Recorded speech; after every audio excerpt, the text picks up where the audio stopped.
Hello, everyone, and welcome yet again to a Frame It Friday. My name is Sam. I've been obsessing about construction about for the past 5 years, and I've been digging into nerding out about framing. I was a structural engineer in the past, all that stuff.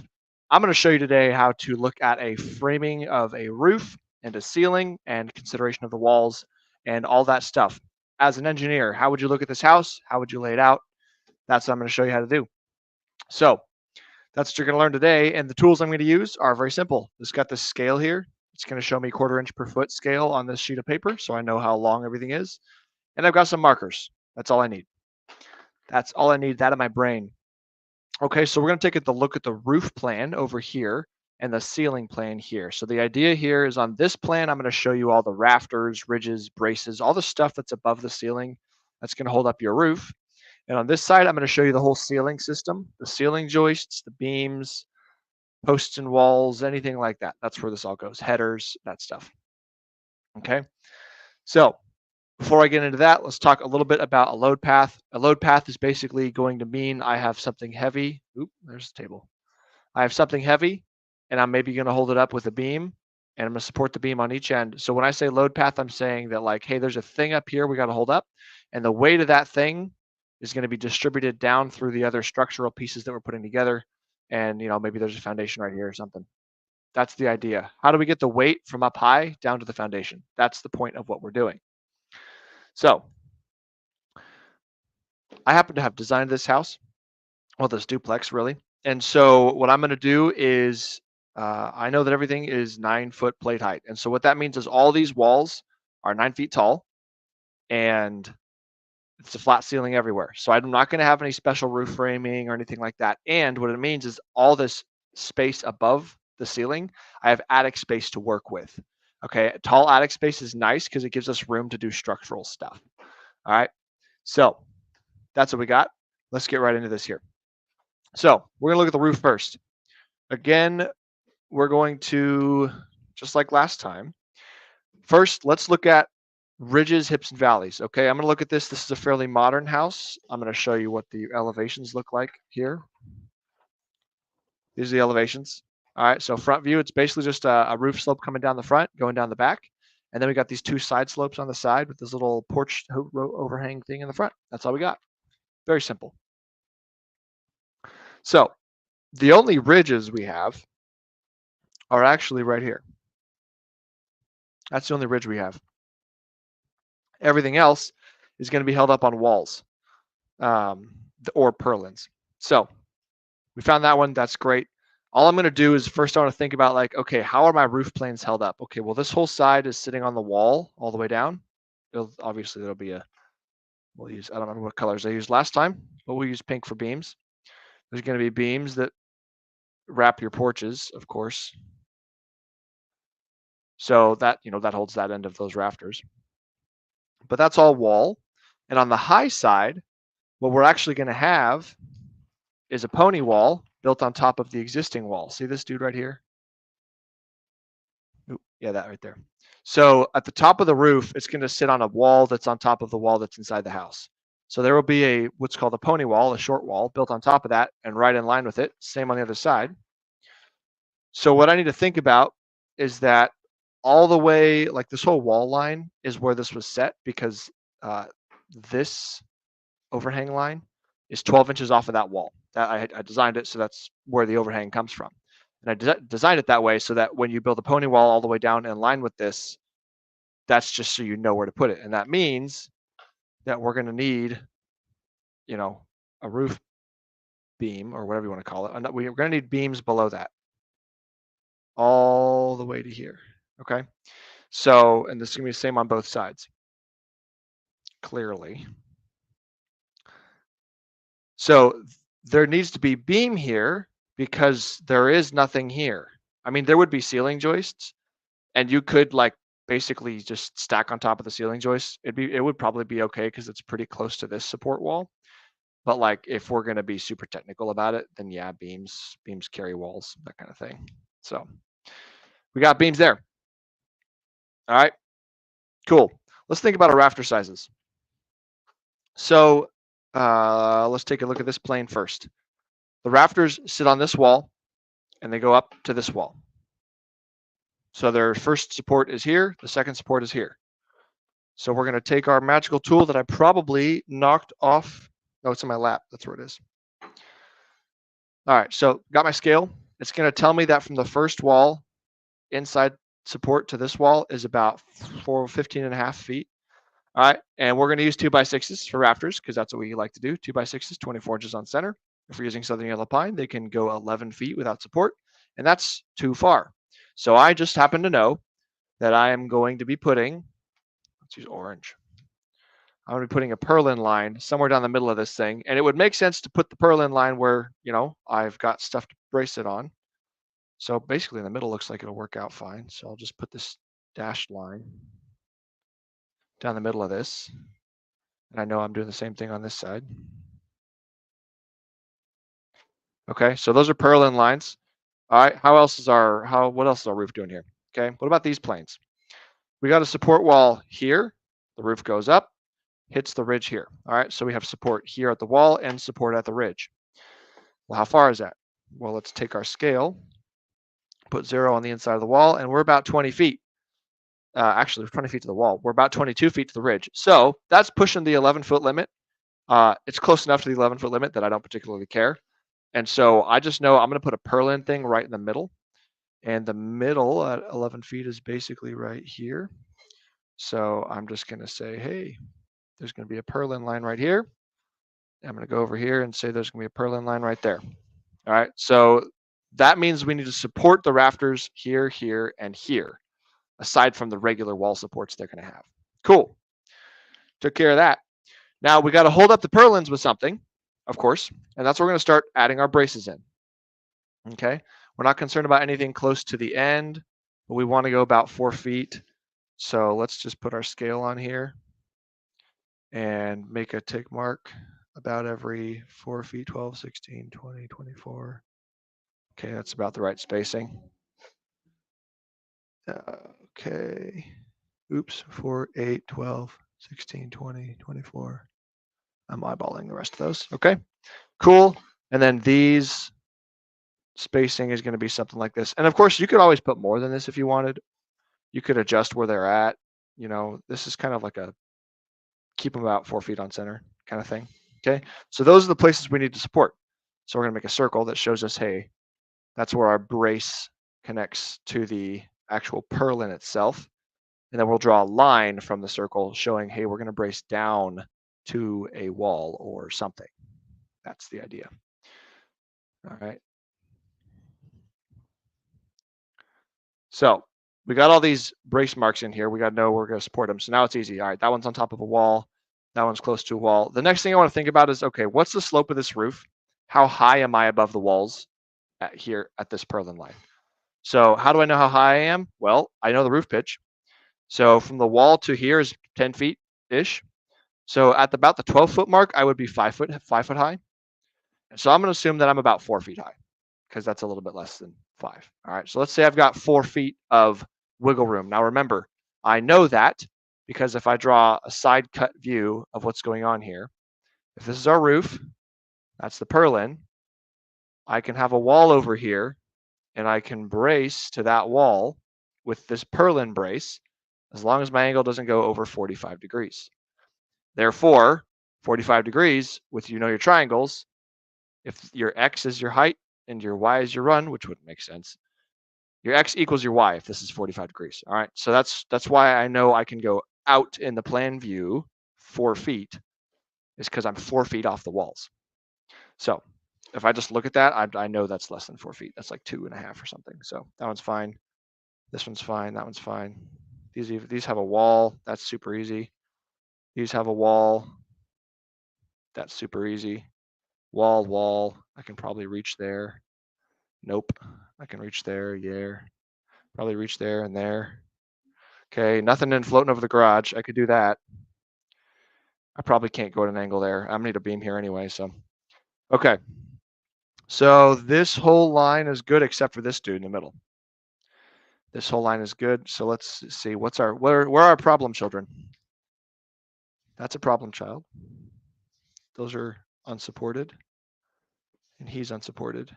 He's unsupported. Actually, no, I went the wrong direction with all these. These should really go this way. And he can go to the wall there. I want him to go that direction because like the roof is slanting like this way, and you want to go perpendicular to the roof pitch. Oops, ignore those. Okay. Either way, those are all still good. That one needs help. That one doesn't, which makes sense because these are mirrored. Okay. Yeah, ignore that yellow circle. So these guys and these guys. All right, that means we need beams because beams are things we can put in here to carry loads. So let's get the pink out again. And we might as well just put the beam right below it because that makes our life easy. We'll put 2 beams in, one on each side. That doesn't need it. Okay, here, I could either put a beam in left, right, or front, back. The first thing I want to think about is which one's the shorter span. It looks like they're going to be really close. This one's like 13 feet, and that one's 12 feet, so it's a little bit shorter this way. And if I do it this way, then I happen to, so here's some strategies. If I do it this way, I can put all my braces straight down on it. It's easier to frame that way. Everyone's happy. Cool. I either go above my ceiling joist or I now have to cut all my ceiling joists and hang on this beam. Depends on how you want to frame it. And here's the other thing that I don't like about it. I'm now putting all this weight on the end of this wall right on top of a door. And doors have headers in them, right? And we don't want to put weight on headers if we don't have to, because now that header has to be bigger to carry the weight. So the alternative would be to just go this way because it's close enough. Just go right, left. Just make sure you hit the wall, right? Otherwise you have the same header problem. Like it could go either way, guys. And like for one roof brace, it's not going to be that big of a beam anyway. So could go either way. I would probably do it this way because then I just have less to worry about and it's parallel with my ceiling joists. So I'm not going to disturb my ceiling joists. It's just faster to lay out, all that stuff. All right, so those are held up. Those are held up. Good to go. So that means the whole roof is supported. And the last thing I would do in here is be like, okay, which way my rafters all going? Obviously, they're all going left, right here, up, down here, up, down here. Okay, rafters.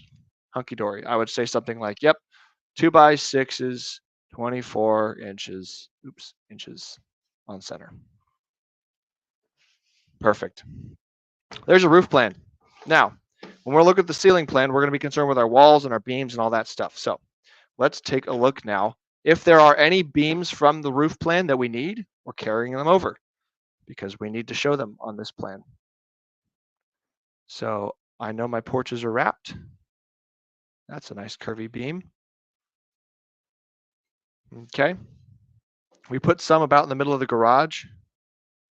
So let's do that.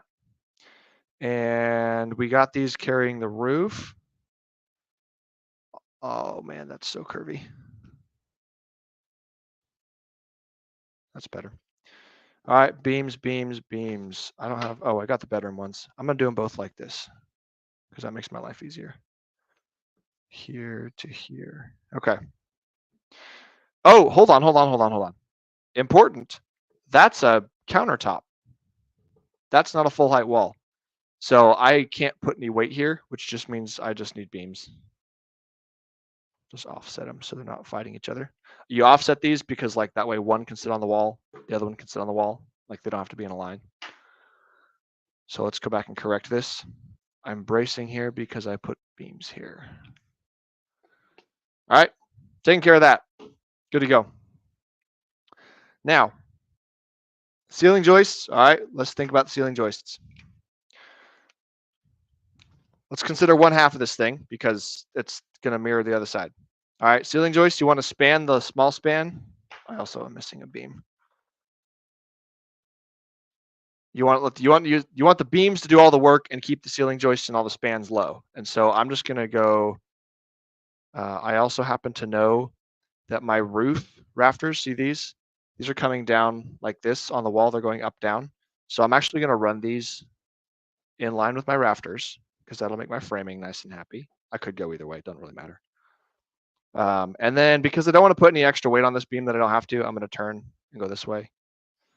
And like maybe this makes your drywallers unhappy. Fine, turn these. They're going to be the same anyway because 2x6s can go 14 feet and this is 12 feet, 13 feet. So that can go either way. You can rotate these if you want. And I'd probably just carry this all the way across. No big deal. Let's look on this side. Excuse me. I know the whole roof is going sideways. So again, I'm just going to look at this and say, okay, we'll just run these all this way. Nice and long, makes them all easy. One piece ceiling joist, just throw them up there. Everyone's happy. All right. And there's no spans over 14 feet anywhere. So we're good. Yeah. Don't need any extra beams or anything just for the ceiling joists. Those are easy peasy. So I'd say, yep, 2x6s, 24 inches on center. Wow. I keep forgetting the inch mark. Ceiling joist. Great. Ceiling plan's done. I will notice that I'm going to put a little bit of weight on the end of this header over the doorway here, but it is so close to the end of it, I honestly could confidently say it would make no difference. And so I'm not going to worry about making that header any bigger. I could show you the math on that, but I'm not gonna. So that's a different class. Okay, ceiling joists, hangers, headers. Let's see, hangers. We don't have any hangers because like all these beams sit on the walls. They don't hang on another beam or anything like that. So that's all easy peasy. The ceiling joists, okay, headers, obviously, like where are your doors and windows. And the reason we do this is just so we can visualize like, yeah, we do have to remember there are structural items in here that are displacing the vertical loads. Actually, that one's so small, it can probably go between the studs. Yep.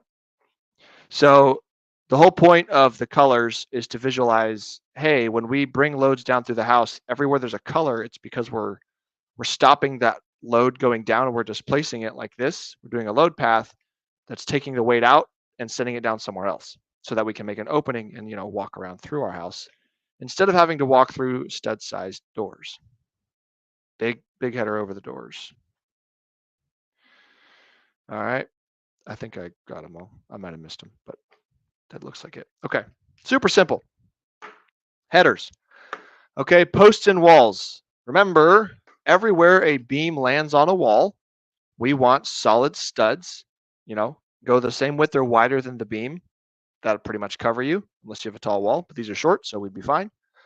So I could just put a box on the end of each one of these. And what that's going to do is when I'm framing obviously these little beams, they're hardly going to have any weight. So they don't need 3 studs.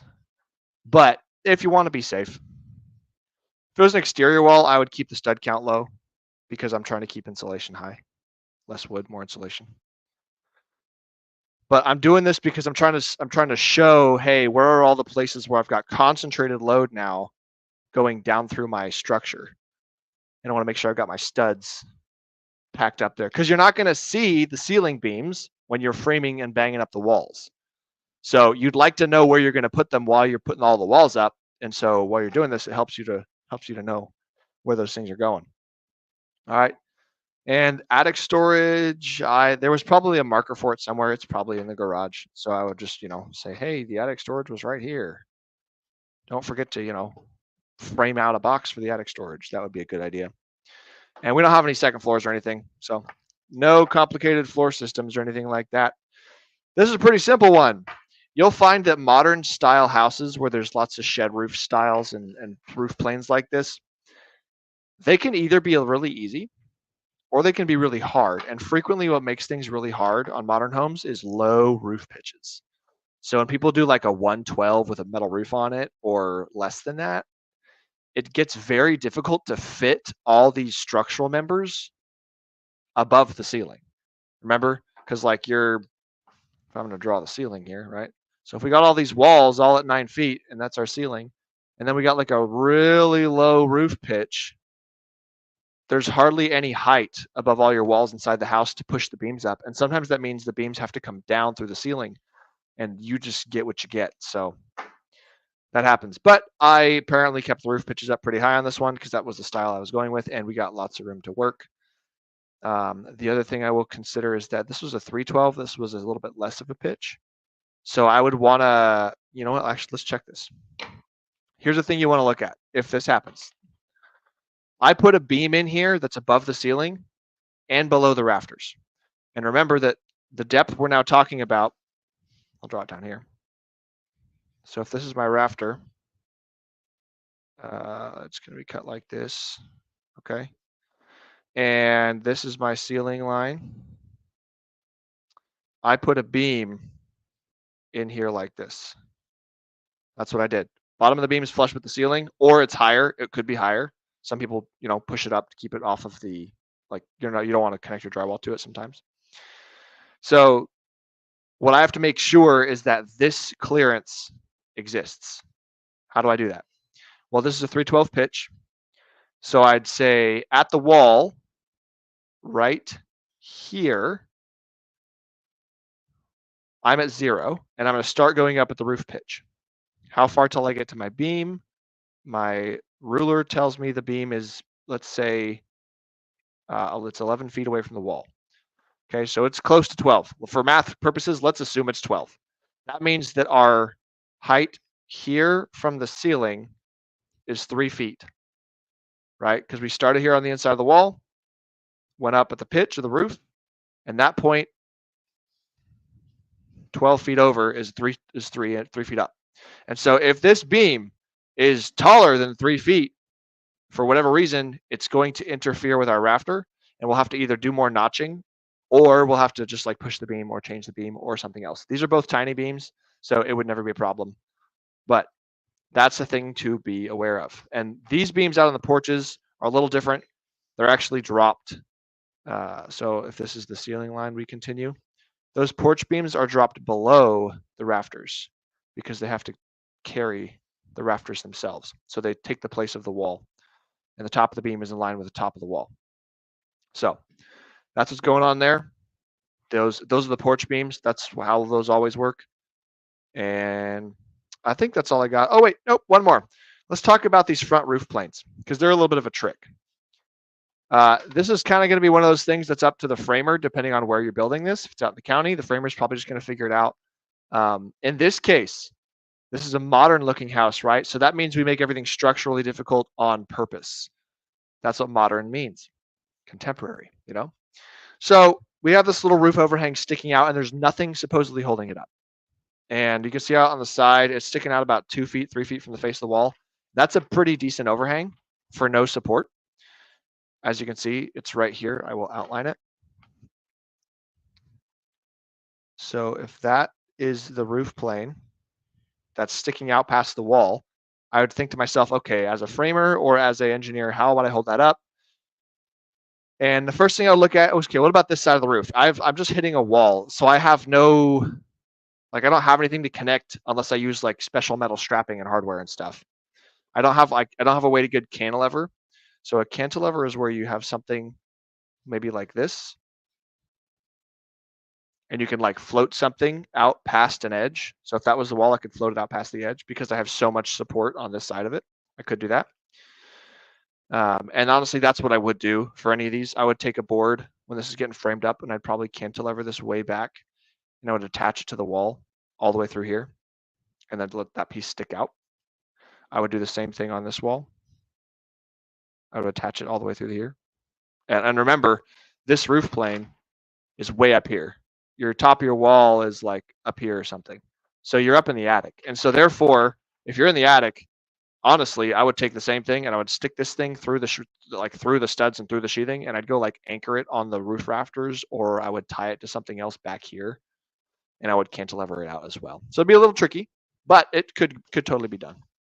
So that one's a little tricky, but hey, surprises. Let me draw a little section of that real quick just so you can see what I mean.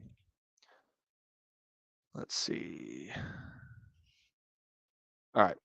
So if I was going to do this, we would have the regular wall of the house. That's the plate, top of plate right there. There's going to be some kind of pony wall, and the pony wall changes height as you go up the roof, of course. And my roof plane is here somewhere.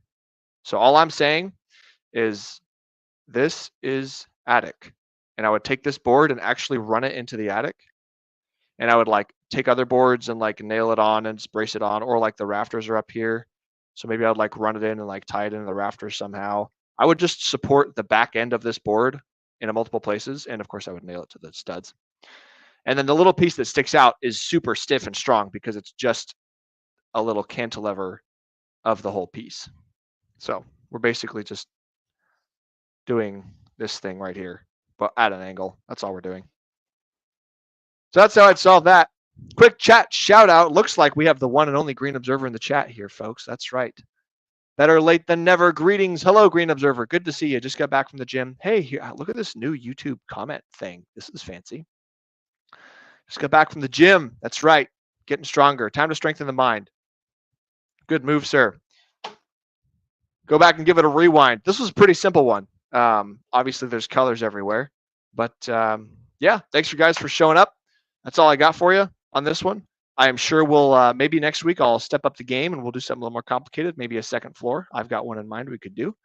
And yeah, thanks for showing up. Let's, of course, as always, take it out with the one and only music from the Green Observer. That's the code.